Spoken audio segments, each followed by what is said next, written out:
That's exactly what I thought. And the other piece is definitely. We didn't vet that too well. Gotta get rid of his passport. That's right. Well, you see something else, because we Okay, welcome everyone. that's what with Jones. Welcome, and to those joining us at home. This is what I was. This is a work session of the Poquoson City Council for Monday, March 9th. And tonight's subject is an update on the water quality program. And Ellen, I'm assuming you're going to be doing the update for us this evening. Randy, Yes. have you got anything to kick off with, or are you good to go? Okay. Okay, thanks. Can we turn the lights down, or, anyway? Yeah, probably. Yeah, okay. We're going to mainly be talking about the Bay TMDL program tonight, but I wanted to give you an update. There are 4 different water quality efforts going on, and it seemed like a good time to hit all 4. So the 4 water quality programs are our annual we have to do work every year for our stormwater permit, which is called our MS4 permit. We're working on a Chesapeake Bay action plan, City Hall retrofit projects, which are actually Chesapeake Bay actions related to the Chesapeake Bay plan. And finally, we have a DEQ data call, which is a new effort. You may recall in past years, we've looked at DEQ has requested, the state has requested us to provide information on best management practices that we put in the ground in past years. We've had some real extensive inputs to them, and they haven't used the data. This is a new data call. This time it comes with a grant prospect, so we've applied for the grant, and we have to provide all the information in a slightly different format by June of this year if we want to get credit, if there's any hope of getting credit for past work that we've done. So hopefully we'll get a grant to help offset the cost of doing that, and we'll also get credit for what we've done in the past. Okay. These projects or various tasks require some city council action in the next couple months. One is that stormwater permit. Every year, if you change the permit, if you modify your plan on how you're going to meet the permit requirements, you have to bring the new plan up for public hearing, so that would be in May or June. If any changes are recommended, those would probably be something like the number of public events the city participates in, or not something major, but we still have to go through the public hearing process.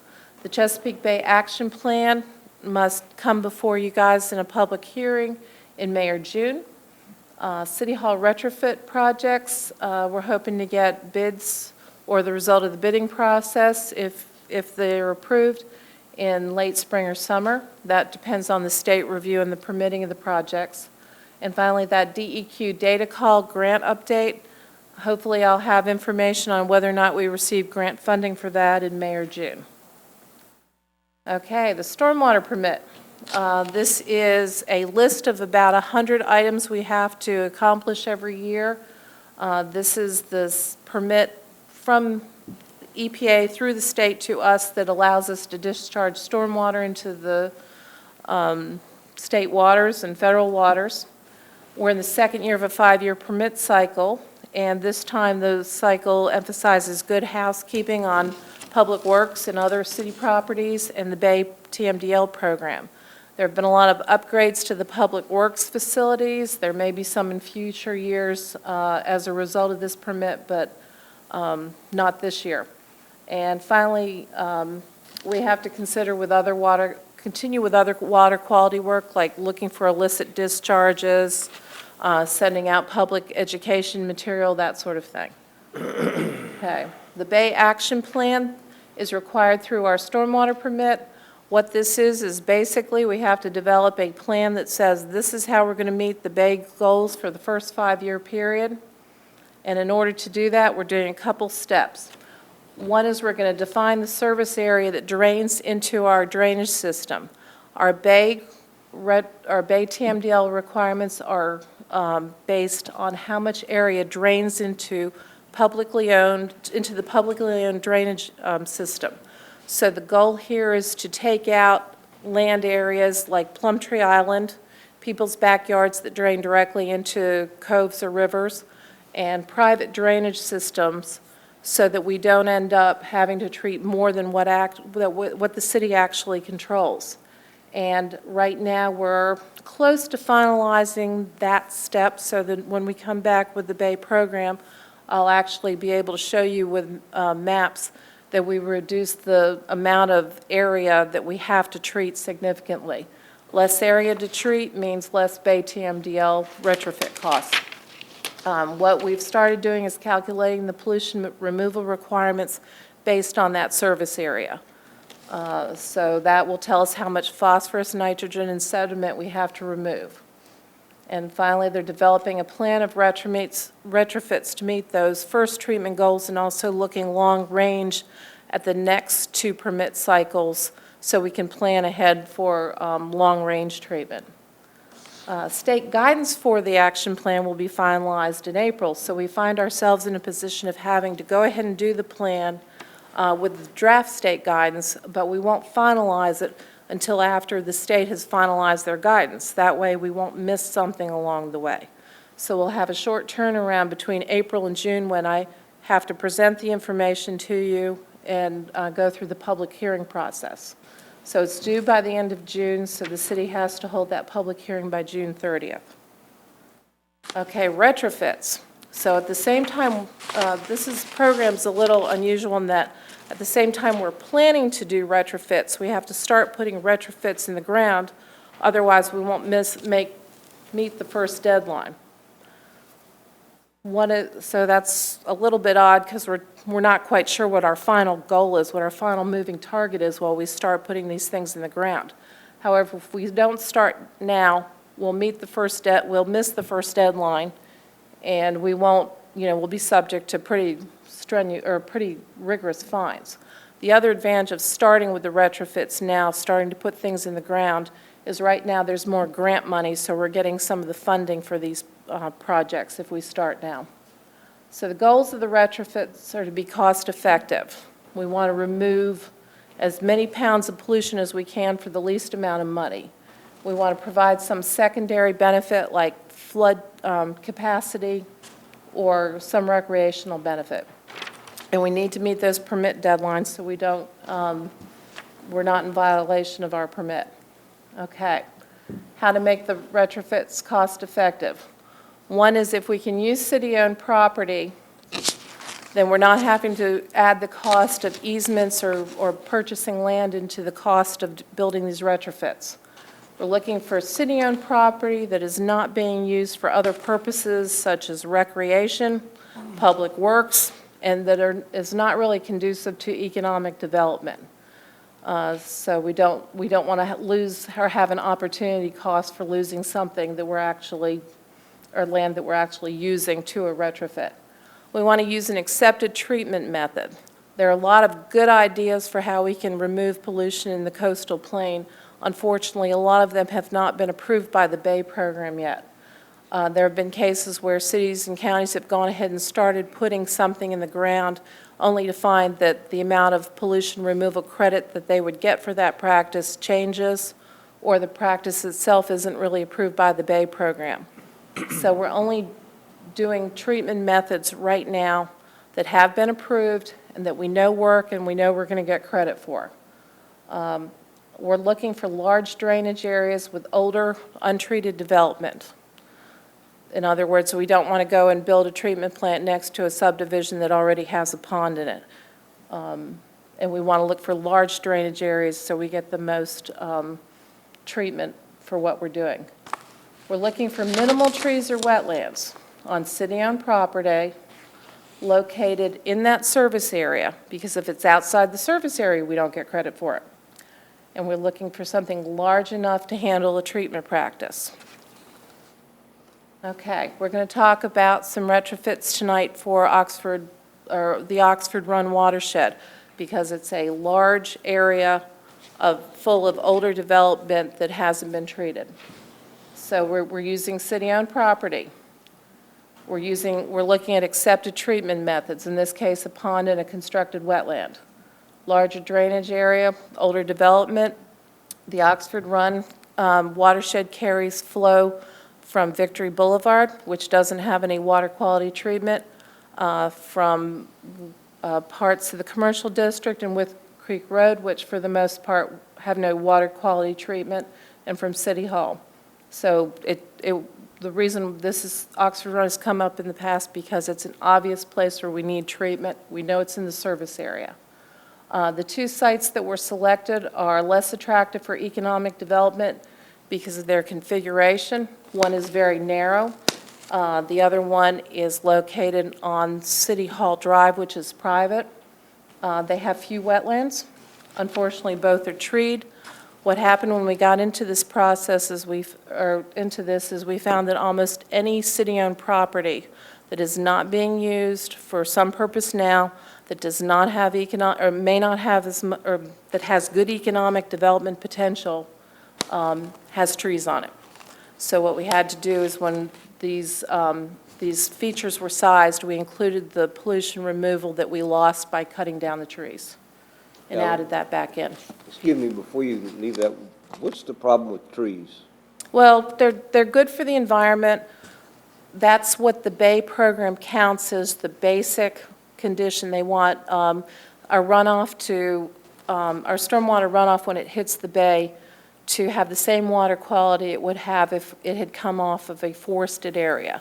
So the more land you leave forested, the better you are, or the closer you are to making the Bay TMDL requirements. Yeah. So the more trees you cut down, the more water quality you have to provide. So when you say city properties, that's anything the city owns, not necessarily developed. Correct. So what about the property we own down at Messick?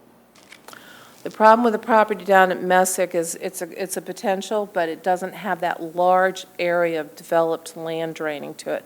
It doesn't have the large drainage area. Right. That being said, in order to meet these program goals, we'll be looking at practices and sites all over the city. So it may not be the first one we did or the first attack, but it'll probably be considered at some point. Okay? Ellen, can I ask you just expand real quick on something you showed? Our first 5-year goal is 5% of our nutrient and pollution reduction targets. Right. And so we will be, for the next 10 years or more, seeking additional treatment strategies beyond these two. Mm-hmm. We have to do 5%, then it's 40%, right? And then 100%. Right. And the clock started ticking a few years ago on this. Mm-hmm. So because these are the two options put forward for this stage, doesn't preclude any other idea because we're going to need 19 times as many ultimately in terms of results. Yeah, and as a matter of fact, we're encouraging suggestions for other sites because what we're looking for are more and more possibilities and ideas.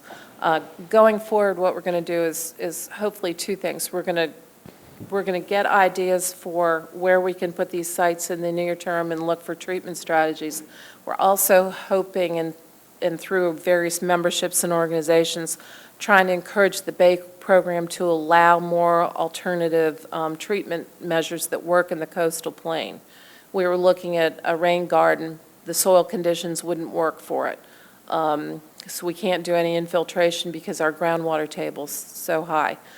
Oyster aquaculture, Phragmites harvesting are great ideas for coastal plain practices, but so far they're not credited. So until we get more options, that's the other thing that we're pushing. So please, if there's a site we've missed or that the consultant and I and everybody's missed, let us know. So secondary benefits for the sites that we did select are, first of all, flood storage capacity. So in Oxford Run, we have the Oxford Run watershed includes Victory Boulevard, which is the only way in and out of the city during major storm events. We want to have additional flood capacity in this ditch system. So one of the secondary benefits is we're providing flood storage capacity for the City Hall campus and also some additional storage up near Victory Boulevard. The other thing is there are possible future recreational uses here. And I will show you that in a minute. There's walking trails, passive recreation that you can have around the pond. Okay. Okay. This is basically it. We received a DEQ grant for $131,000, which is half the estimated cost of $262,000 for these two retrofits. The grant covers half of the design and construction costs. When looking at grant applications, the DEQ set a guideline. They said you had to spend $50,000 per pound of phosphorus removed or less when you're building these practices for it to be considered cost-effective in their mind. Our unit cost was $22,800. We own the land. We picked sites that were conducive to good treatment. With the grant, the cost gets down to $11,400 per pound of phosphorus removed. So if you compare that to DEQ's $50,000 per pound, it sounds like a horrific amount of money, but it's a lot better than what a lot of other localities are seeing for their work. It's better than the gold standard, you know. Well. Phosphorus is pretty good stuff.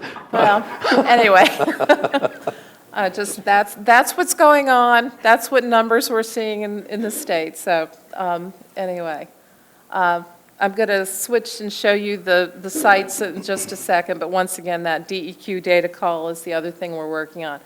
We submitted a grant application for that to defray the cost of a consultant gathering the data and putting it in the DEQ format. Okay, next steps, like I said, we'll be back at council. Hopefully, we'll be able to start breaking ground and get these structures in the ground end of summer, fall. We're gathering data for the data call. We're looking for the next grant-eligible project. Like I said, right now, we have more grant funding than the state has budgeted in out years. So if we can get another project in the application process in the next year or so, then hopefully we'll have at least half the cost of the project funded. And the annual report, which takes about 2 weeks of manpower to sit down and fill in all the details of those 100 tasks, is due at the end of September. Okay. Now, the second thing I'm going to show you is a little bit more information on the. Okay, before you Yes. go to that, I've really got just two questions on your thing. One thing is for the council to understand and really for the citizens to understand. We talk about city-owned land. Yes. Do we get credit, let's say that a developer comes in, builds a pond, and through some unique circumstance, this does not make sense all the time, but we end up with a pond that's donated to the city that also services an adjacent thing. Can those type of things work to our credit? Yes. Okay. And the second thing is, I remember when we discussed one of the biggest things, and this, the salt on the roads basically kind of brings it to mind right now. One of the biggest things that bang for the buck, at one time we talked about street sweeping or, and I look at the chemical or the mix of stuff that we've got down on the road right now. It seems to me like there's a lot of potential in that right now. Yes. We'll probably be looking at street sweeping. We have to come up with a long-range plan for disposal. We have to commit to doing it so many times a month. So we have to say we're going to do it around the city X number of times. Street sweeping is being reviewed by the Bay panel. I Not approved think yet. it may be approved, but I'm not sure about that. That's something we'll also be looking at. The easiest requirements to meet are going to be the phosphorus because most of our practices are already designed to handle phosphorus. Sediment will probably be the next easiest goal to meet. Nitrogen's going to be a bit of a bear because we don't have septic tanks to convert and that sort of thing. And our source of nitrogen is mostly fertilizer, yard fertilizer? Yes, but a lot of that we don't get credit for. What happens is our goals are based on the average of the York River Basin. So whether we're going to add some text about how difficult we're going to find the nitrogen to meet, for example, because unlike other communities along the York River, you know, especially the most westerly communities, we don't have septic tanks to convert to sewer Right. systems because we've already done it. Correct. So, All right.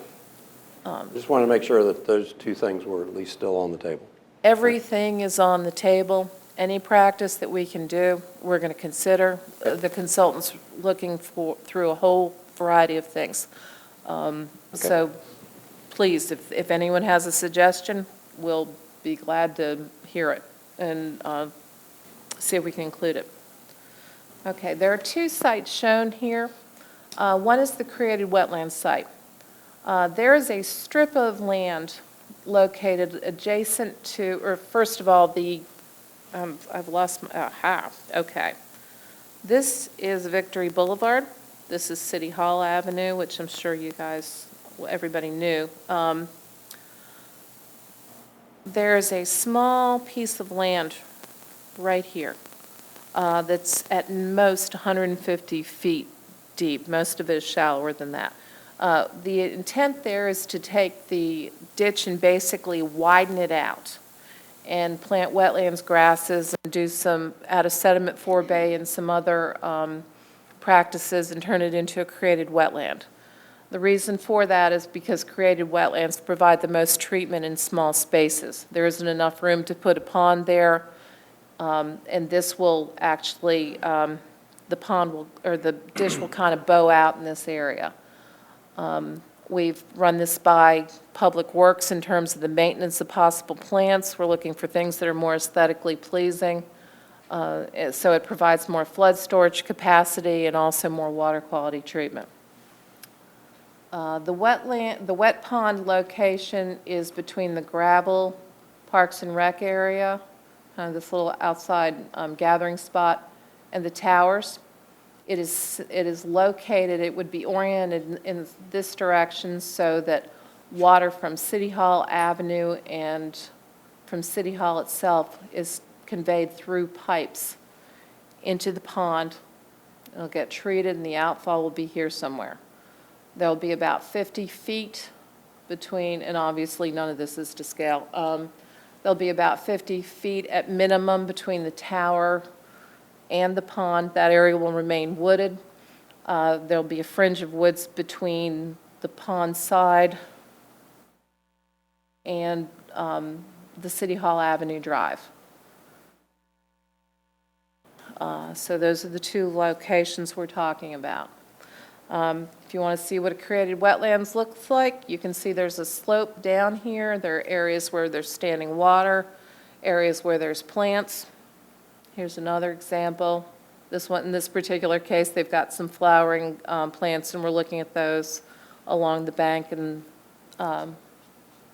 anyway, and then this is one that's going in Norfolk, where we have requested the most attractive wetland we can try to get, but it's, you know, it's going to look like the Oxford Run ditch a bit. So At the middle school, behind it, in the circle, go around, the middle of the circle, I think they've done this too.